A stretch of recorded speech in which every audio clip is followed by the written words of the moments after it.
Senator from Wyoming, John Barrasso. Nice to see you, sir. Hey, great to be with you. All right. Now, I know $300,000 sort of seems like chump change compared to these trillion-dollar budgets that we passed and everything else, but it's not insignificant to most American families.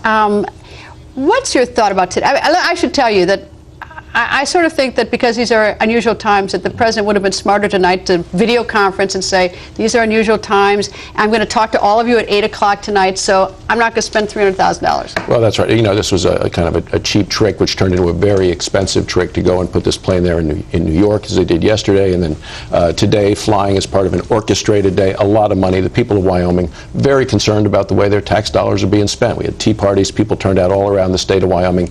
They are offended by this kind of spending. And I should say that I think it's important under most circumstances for the president to get out and talk to the people, and I appreciate that. But as the president says that these are unique times, I think the president would have, so from a PR standpoint and to save us the cash, it would have been smarter to not spend the money today just to go out to Missouri and come back. Well, absolutely. I had a telephone town hall meeting, hundreds of people from Wyoming on the phone tonight after the president's press conference. They mentioned the plane, they mentioned the expense, and they mentioned the tea parties. Not one person actually mentioned watching the president tonight.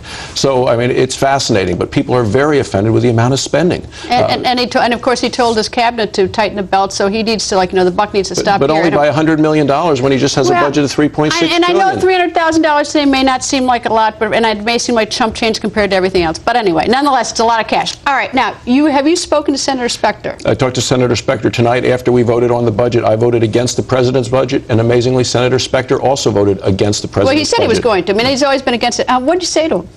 I said, well, you know, it's been 24 hours since you made the decision in the announcement. How does it feel? Because sometimes you make a life decision and you want to go back. He said, you know, I had 4 choices. One was to run as a Republican, know I would lose for sure. One was to try to run as an independent, and know I was not going to be able to make it through the process because of the laws. It wasn't like Lieberman in Connecticut.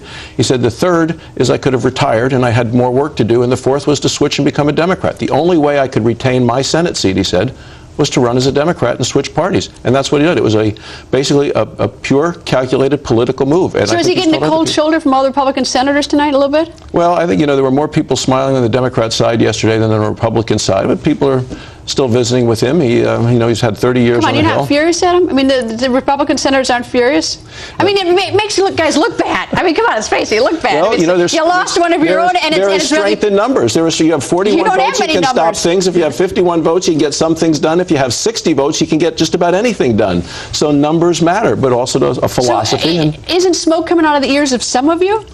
Some, and we've had some spirited discussions since his announcement yesterday at our lunch. It was Who's maddest? I think probably Jim DeMint, maybe. Well, he was going to support the guy who's running against him to me in the primary anyway. DeMint had already said that he's going to basically stick it to Specter. Yeah, I heard him, and we discussed that today. And I will tell you that I think, you know, we're going to build this party from the ground up. Well, you guys are at the ground right now. At times like this, you know, you look at multiplying, not purifying. You do it by addition and multiplication, and that's what we'll do.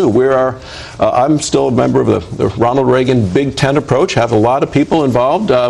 We are still a center-right party, and to me it's always what's best for the country, not what is best for me and specifically my future. And I think that Senator Specter made a decision differently than a lot of people should make. Senator, thank you. A little factoid about the senator: he's also an orthopedic surgeon. You may not have known that. Well, now you do. Thank you, Senator. Thanks, Greta.